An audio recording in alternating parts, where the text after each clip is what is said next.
kabayan. A few moments later. Okay po mga kabayan, sabi ko nga kanina, di ko pa alam kung ano gagawin namin dito. So, Idiboy, prangkahan tayo Idiboy, prangkahan tayo. Paano tong gamot ni Mami D? Anong gagawin natin dito sa gamot ni Mami D? Sa hospital. So, kailangan ni Mami D magpa-check up. Nabasa mo to. Alam mo. O anong gagawin? Sige, basahin mo muna kung anong gagawin.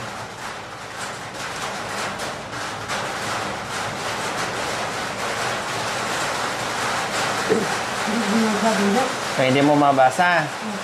So, ang referral na to, nakasulat ito, referral ng doktor na kinakailangan ni Mami D magpa-x-ray, tapos mga blood works, o mga laboratories dyan, nandiyan na. So, ito, reseta to ni Mami D. Dalawang antibiotic dito, reseta ni Mami D, kasi may nararamdaman si Mami D. So, hindi ko na paikot-ikotin yung storya. Prangkay na kita. Sabi mo nga sa akin, ate, sabi nga ni sayo ni Mami D mo, kapatid mo si Ate Lori, so prangkay na kita dito. Parehas na yung anak ni Mami D, prangkay na kita. Ngayon, na nagkasakit si Mami D, gusto ko sana na kayo ang bumili itong magkakapatid. Kayo bibili, nanay, kayo sana ang bibili nito Pagtutulungan nyo. Kailang, ang mangyayari nito, hindi talaga ito masusunod kung hayaan ko kayo. Diba? May pang bigay ka nito, Idiboy? Tapusin ko lang muna po yung trabaho ko dito sa bahay ng kambing. Tapos, kailan? Kasi magbibigay naman daw po yung may-ari ng kambing sa akin. Tatapusin ko lang. Magbibigay ng kahit konti ng pera. Benta ng kambing? Hindi po, bahay ng kambing. Pero pag bayad? Bahay. Bahay. Opo. Paggawa mo ng bahay yung kambing, tapos bibigyan ka, parang ganon. Pag natapos na. Kailan? Magpupuro. So wala pa, pinag-usapan nyo pa lang. So hindi pa natin alam kung kailan. Umpisa na po kung nakaputo kanina ng kawayan. O siyempre, patapusin pa, medyo matagal pa. Ito hindi pwede. Kailangan na gagawin ito para maumpisa na yung gamutan ni Mami D. Kumbaga, okay, ganito na lang, Idiboy. Sige. Sa ngayon, hindi ko muna pasakitin yung ulo mo at ulo ng mga kapatid mo. Okay. Ako muna mag-shoulder nito lahat. No, ako muna mag-shoulder nito lahat. Pero ngayon, prangkahin kita. At yung mga kapatid mo nanonood sa akin ngayon, kung mapanood nila ito, ayaw ko nang utusan yung si Mami D, ha? Ayaw ko nang pabantayin mo ng anak. Ayaw ko na mag-alaga sa inyo. Ayaw ko nang mautusan yung si Mami D. At ayaw ko nang maglabas si Mami D. Ito na yung resulta sa ginagawa ni Mami D, Gusto mo ba si Mami D mabigyan pa ng mahabang buhay o mamatay na? Mabigyan mahabang buhay. O, yun naman pala. So, ano ginagawa nyo? Masigla pa kayo, bata pa kayo. Huwag nyong ihayaan yung obligasyon nyo na mapunta kay Mami D.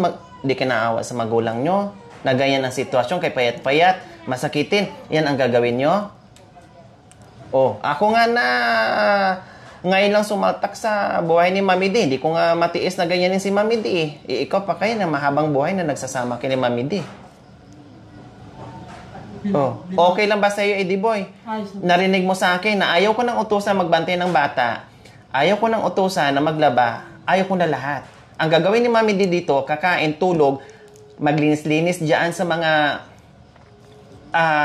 pananim niya at dito sa bahay, okay lang yun kasi kailangan din naman ng exercise. Pero hindi mabigat na trabaho yun. Magbitbit ng walis, okay lang. Maghugas ng pinggan, okay lang. Magluto, okay lang. Kasi ito, Idiboy, prangkahin kita. Pag once na lumalato, ano mangyayari kay mama mo? Wala na. Tapos iiyak ka sa harapan ni Mami din na wala ng buhay. Sampalin kita. Siyempre. Magagalit ako. Kasi nung buhay siya, hindi mo siya pinapahalagahan.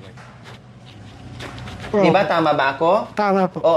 Magagalit ka ba sa sinasabi ko sa'yo? Hindi, tama naman po kayo. Pero minsan po kasi binabawalan ko rin wag ka magtabako. Napakatigas po yung ulo. Minsan, sabi ko, kami na lang yung gagawa. Siya naman po yung kahit ilang beses naman po namin binabawalan. Matigas po yung ulo. Okay, sige, ganito. Pag matigas ang ulo ni Mami D, ganito ang gagawin mo. Kasi hindi niya mapipilit yan. Kung anong kukunin niya dyan, halimbawa, pag naglabas siya, nakita mo, sinabihan ka na ni Ate Lori, wag mo nang galawin yan. At sinabihan na kita, kunin mo yung labahan. Opo. Huwag mong hayaan na pupunta dun sa ilog mag-isa na katambak-tambak yung labahan tapos nakababa doon. Kasi ito, delikado to. Pag hindi nagamot si Mami D, pag nanghina, anong gagawin natin? Oh, baka alala May pera ka ba? May pera ba ako? May pera ba si ate mo? Kung sino pa? Saan Wala. tayo hingin ng tulong? Wala pong malapitan eh. Oh. Di ba, Oh. Eddie Boy? Oh, Ako, nagsasalita ako tungkol sa sa'yo, sa mga kapatid mo. Hindi mo ako masisisi. Sabi ko nga, si Mami D hindi na iba sa akin. Magulang ko na din yan. Opo. No, minahal namin yan ng buong team at mga sponsors. Gusto namin maranasan ni Mami D na hayahin man lang ang buhay sa maikling panahon na natitira na meron pa siya noon. Opo. Kasi tayo, bata pa, Eddie Boy. Diba? Tama po kayo. Malakas ka pa, asawa mo malakas ka pa, si Mami D, kumbaga ang buhay niya papunta na doon. Tayo, paangat pa. Si Mami D, kumbaga pag ganyan, Eddie Boy, naintindihan mo. Pag ganyan na ang buhay ni Mami D, tayo pag ganyan pa lang. Pababa pa Diba? lang. So, hindi pwede yung obligasyon natin, obligasyon mo, na dito mo iaasa ka, Mami D.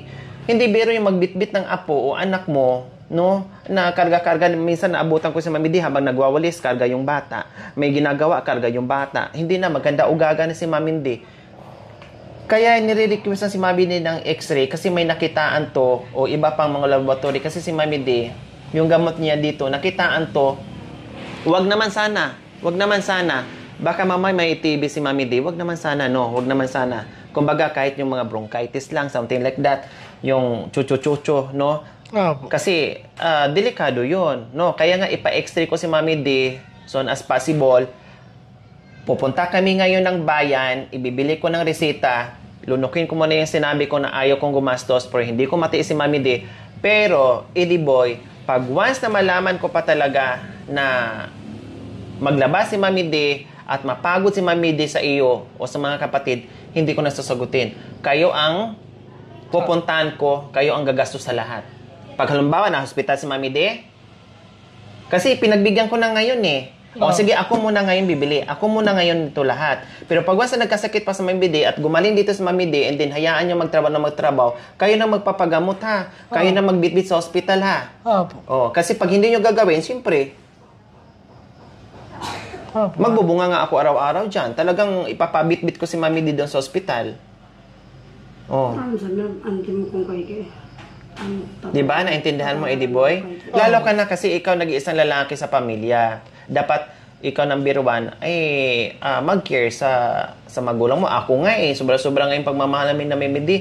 Ikaw na anak, syempre, ganun din sana ang ipakita mo ni Mami D. Kung ano yung pagmamahal namin kay Mami D, ganun din sana yung pagmamahal mo.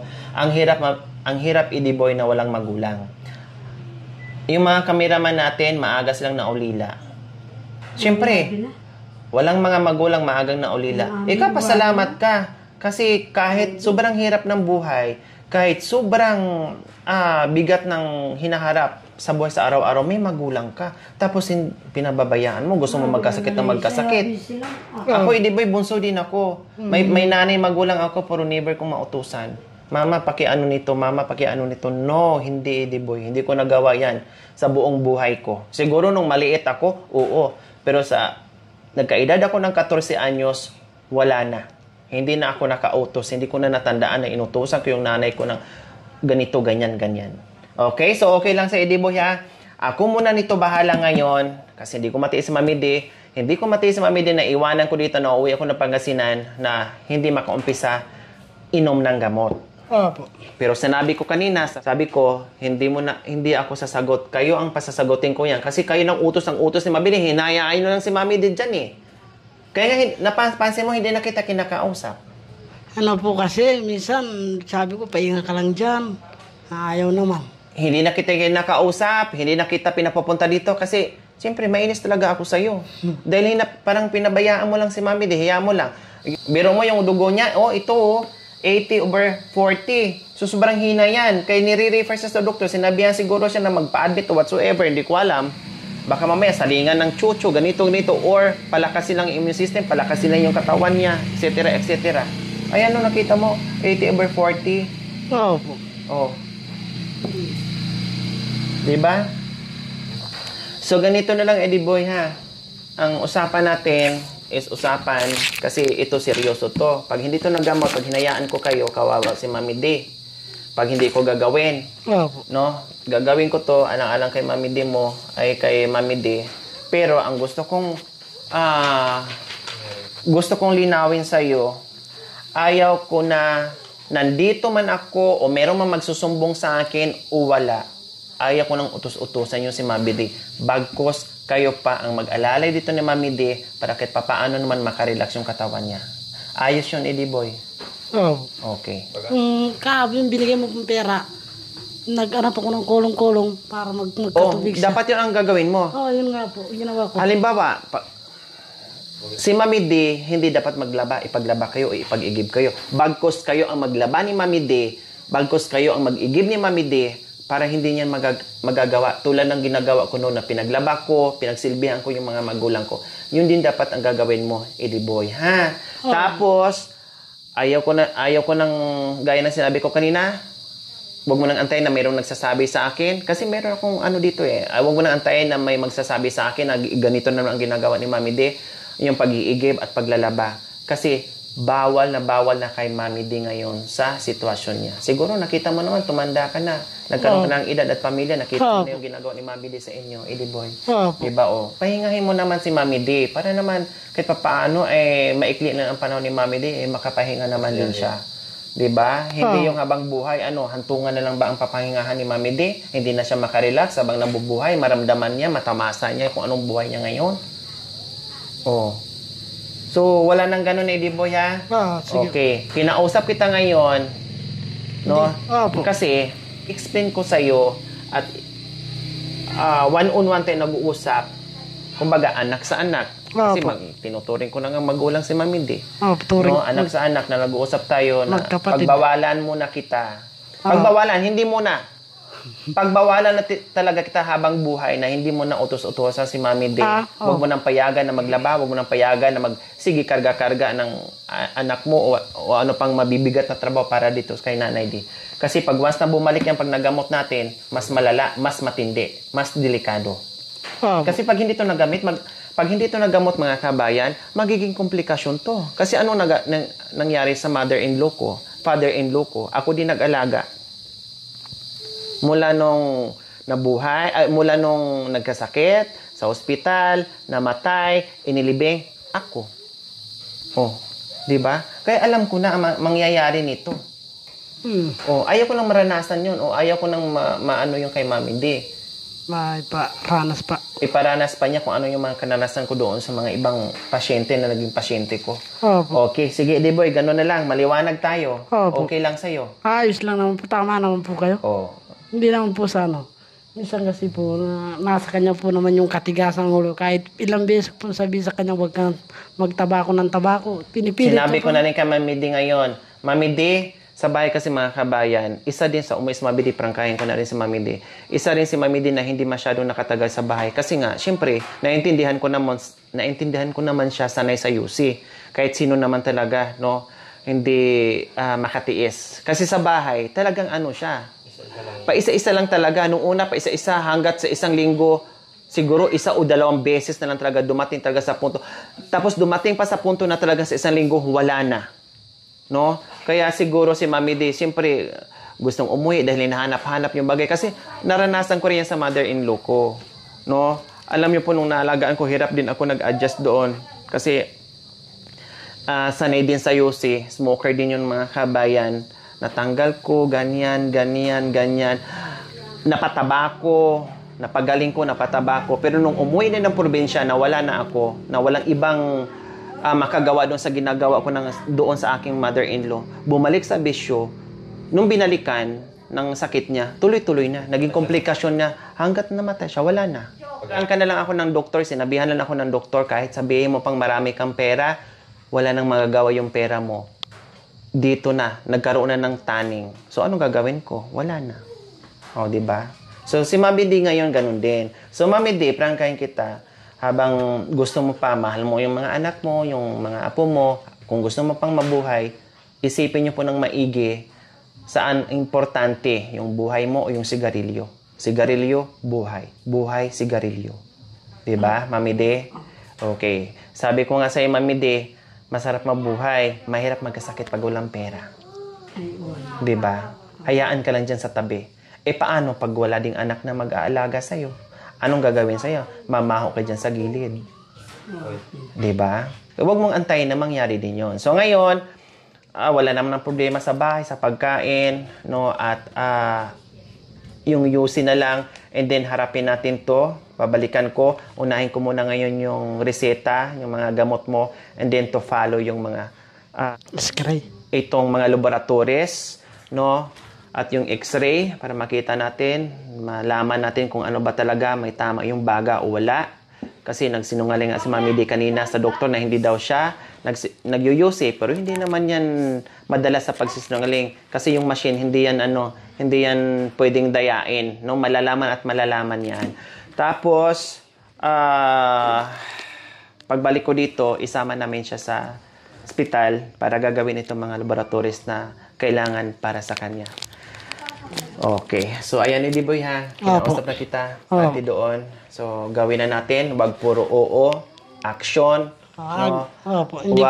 Huwag makinig dito and then ilalabas dito. Kasi pag once, ulit-ulitin ko. Pag once na may mangyari pa kay Mami D na hindi maganda at lalo pang sasama at lalo pang magkasakit siya, bahala na kayo magkakapatid.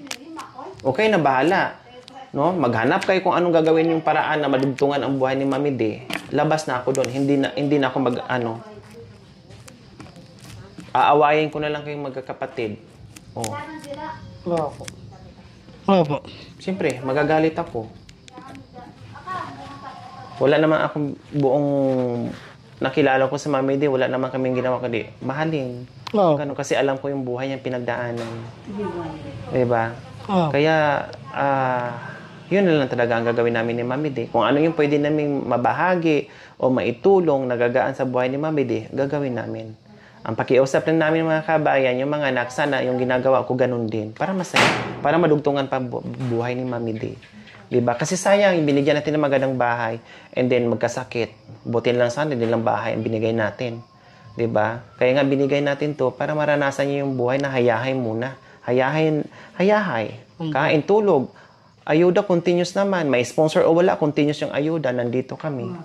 Walang problema. Kaya hindi ako nagbibigay ng malaking cash kay Mami D. O yung pera yan, nandiyan ng 13,000. Tama, Mami D. Nasa akin pa din. Ayaw din niyang kunin kasi alam niya kung saan mapupunta. Kasi may pinaglalaanan si Mami D. Total, ang pagkain niya, sagot ko naman. May sponsor o wala, continuous naman. Yung gamot niya, hindi ko na maibabawas to sa pera niya. As is lang, nandoon lang. Kasi pag mayroong kailangan na emergency, so doon na namin mahugot. So yan kasi ang paliwanag sa akin ni Mami D. Na just in case kung anong mangyari sa kanya, at least mayroon na siyang iutos. Kung anong dapat gawin, meron dyan.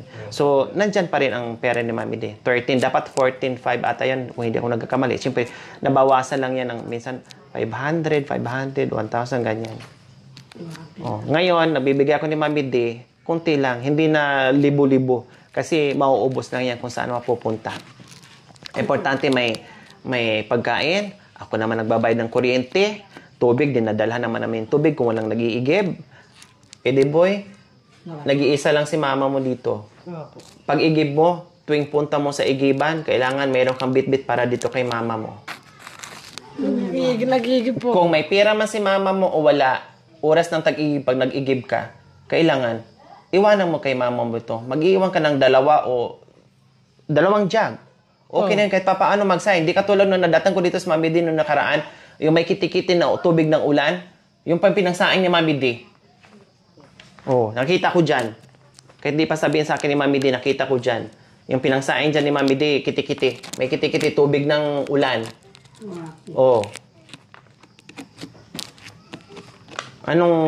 Magkasakit lalo si Mami D? Nagigib po ako, 2, tig-isa kami minsan. Minsan din nawawalan ako ng May motor ka naman. Kaya nga may motor ka, gawin mo. Mag-igib ka, igiban mo si Mami D. Huwag kang mag-aasa o huwag mong isipin na nandito kami na mag-iigib din. Kung nandito kami, mag-igib matik. Pero pag wala kami na makita mo dito na walang tubig, igiban mo. May pera o wala, igiban mo. Mama mo eh. Okay, so ganyan. Ayan po mga kabayan, kinausap ko na si Diboy kasi matagal ko nito kinakausap eh. Pero pag kung ano nang pagkain dyan, hindi ko naman pinipersonal kung anong pagkain dyan na meron, binibigyan naman, no? Binibigyan, minsan nangihingi pa nga siya eh. Basta hindi ko siya kinakausap. Ngayon, na dumating to, kaya kinausap ko siya, pinarangka ko. Kasi hindi na to biro eh, di ba? Pag napabayaan to, anong mangyayari kay Mami D? Okay, sige. Ganun lang, Idiboy ah. Basta kung ano yung sinabi ko sa'yo, gawin mo. Ganun din sa'yo, Mami D ah. Kasi sinabi ko, utos ng utos. Tapos, inamin naman ni Idiboy na nauutosan. Kayo naman din minsan, pinagbawalan kayo, tapos ginagawa nyo. Oh. So ngayon, wag mo na din gawin, wag na rin gawin ni Idiboy. Magpagaling ka, magpataba ka para humaba pa yung buhay mo at maranasan pa yung relax na buhay. Okay, sige, tara na Mami D kasi gabi na. Anong oras na naman kami? Isang oras ka anak ko eh. Pupunta na naman tayo ng ng Hospital. bayan. Ang layo pa ng bayan, mga kabayan. No, bili mo natin ng gamot. Tapos yung X-ray, pagbalik ko na lang, ito itago mo yan. X-ray. Itago mo yan, ha? Ay, sige, sama ko na dito para pang isa na. Okay, gano'n na lang, Idiboy, ha?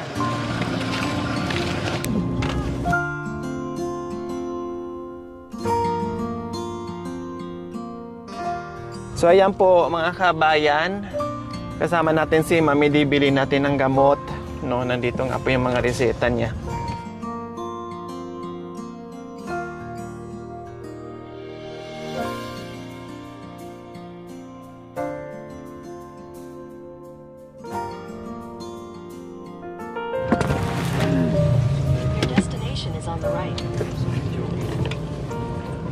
So ayan, nakarating na tayo dito sa Mercury, mga kabayan. Bibili tayo ng gamot.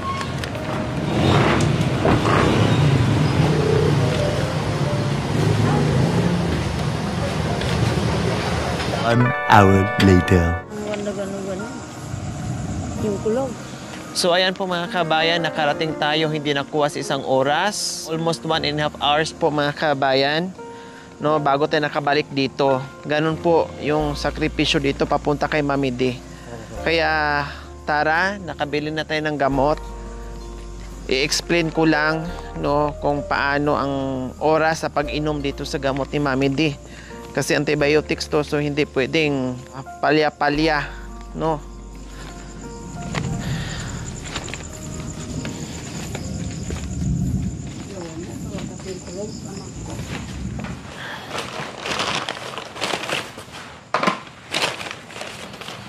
So, ayan po, mga kabayan, si Falixin. Ayan po, yung ating si Falixin po, mga kabayan. 3 times a day. No, so, wala naman po naka-specific kung anong brand. So, sabi ko, kahit anong brand, basta si Falixin. Hindi naman big deal. Din nag-request si Mami din ng alcohol. Then, Omega. Tapos, Kayo pag dumating kayo, mag-uga.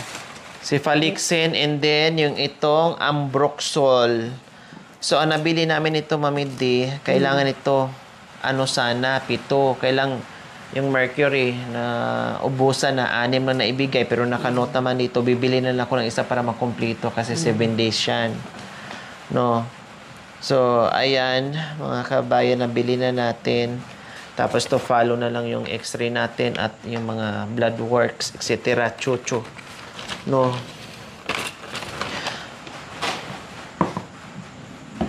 Inom ka na, Mami D. Once a day yung isa. So, ito mo nang inumin yung Cefalixin. Then after, kahit man lang mga 10 minutes or 5 minutes interval ay yung isa naman. Kasi kumain na rin si Mami D, mga kabayan. 4 a.m. Alas 4 ng madaling araw ang inom mo ulit. Magising ka o hindi, kailangan mong gumising para uminom ng gamot. Ito, okay lang kasi isang beses isang araw. Judith. Good evening. Kaya nagpatawag ako, mga kabayan, no? Nagpatawag ako nag-call a friend ako, pinatawag ko sa Ate Judith kasi may inuman na pang isang linggo sa si Mami D. Baka hindi masubaybayan ni Mami D yung oras, sayang yung inom, mapabayaan. Kasi alam naman natin si Mami D, no? Kaya pinatawag ko sa Ate Judith para kausapin ko. Ate Judith, di ba pag may pasok dyan ka lang sa bahay mo, pwede muna, dito ka muna magstay kay Mami D ng 1 linggo. Tapusin ko lang tong ipainom sa kanya para merong magaguide at magpapainom sa kanya. Pwede, Ate Judith? Okay. So, buti pumayag ka agad si Ate Judith. So, hindi na ako mag-iisip. Kasi nag-worried ako.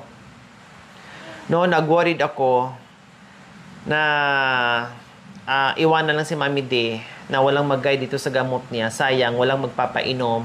Baka makatulugan, walang mag-alarm, walang gigising. Then, baka mamaya, yung pagkain niya, isa din yun, mga kabayan. So, ipagluto muna ni Ate Judith sa loob ng 1 linggo. Makainom lang, makakain ng maayos, makainom ng maayos, etc., etc. No, kasi hindi pa ako makastay dito ngayon dahil ang dami kong mga commitment ng mga schedules, mga kabayan ng ating mga sponsors. Nakakahiya naman, no? At hihilain ko muna si Ate Judith. Pakiusapan ko muna, magstay muna siya dito ng 1 linggo para tuloy-tuloy ang inuman pati pagkain ni Mami D. Okay, Mami D? Para hindi ka na problema. Baka mamaya malito-lito ka nito. Okay, so ito, Ate Judith. Itong Cefalixin, itong kulay, 3 times a day. So, sa isang araw, 3 beses. 8 hours, ha? Pinainom ko na siya ngayon, alas 8. So, ang inom niya ulit, bilangin nyo. 8, 9, 10, 11, 12, 1, 2, 3. Alas 4 ng... Anong oras? Madaling araw. Madaling araw po. Alas 4 na madaling araw kasi tuwing 8 oras. 8 oras. 8 oras. Tuwing 8 oras siya iinom. So, ganyan. Ha? Tapos ito, isang beses sa isang Araw po. araw. O, inumin mo na, Mami D. Naka 10 minutes na. Maganyan. 8, 9, 10, 11, 12, 1, 2, 3, 4. Tapos pagka alas 4 ng madaling araw, pagkatapos check mo, 4, 5, 6, 7, 8, 9, 10, 11, 12. 12 ng tanghali ang ulit. 12 noon. 12 tanghali na lang. 12 alas 8 na ng gabi pala. O balik-balik lang to. Opo, ma'am. O gabi tapos alas 4 na naman ng madaling araw, umaga. Tapos alas ng tanghali, tama? O, ganun lang, balik-balik lang to. Opo, ma'am. Bago mo siya painumin ng gamot, kain muna. Ha? Pahinga kunti, tapos painom gamot. Kain, pahinga kunti, inom gamot. Oh. Nakuha mo, Ate Judith? Opo, ma'am. Kasi, Tuwing 8 oras. opo, ganun Yung din ito. po yung ginagawa. Kakain na to si Mami D. May ulam dyan, mga bangos. Ang gagawin mo, iprito mo lahat. Tapos bukas, di ba nakaprito lahat, Ate Judith? Bukas, yung isang piraso, hati-hatiin mo, gulayan mo. Malunggay kahit ano, basta may sabaw, papaya, malunggay, talbos, chucho, lahat-lahat. So, yan po, Mami D, ha? Kukuha mo na ako ngayon ng kasambahay mo sa loob ng 1 linggo para merong maglinis-linis, merong magluto, asikaso sa'yo, number 1, lalo na dito sa gamutan mo. No visitors. Walang bisita. Ha? Bawal muna. Walang bisita. Kasi kailangan magpagaling ni Mami D na walang disturbo, na lumakas kaagad, at no more bisita muna. No? Kailangan muna ni Mami D magpa-relax, magpahinga, kumain, matulog dahil sobrang payat ni Mami D at mahina na. Bigyan na rin ako ng cash ni Mami D kung kailangan mo may something bilhin ka, ngi ka kay Mami D. Okay, Ate Judith, kahit 1 linggo lang muna ha, makiusap muna ako sa'yo. Dito kayo matulog. Mami D, dito ka matulog ha. Sabi mo sa akin kung saan natutulog. Opo, ma'am. Kasi sa lalim yan. Oh. Kasi baka mamay kung saan na matulog yan, magsapin siya diyan ng kasi ayaw yung gumamit ng ng foam. Kasi, ma'am, nakakapulmon daw po yung Pag wala na si Opo, ma'am, pwede na yun.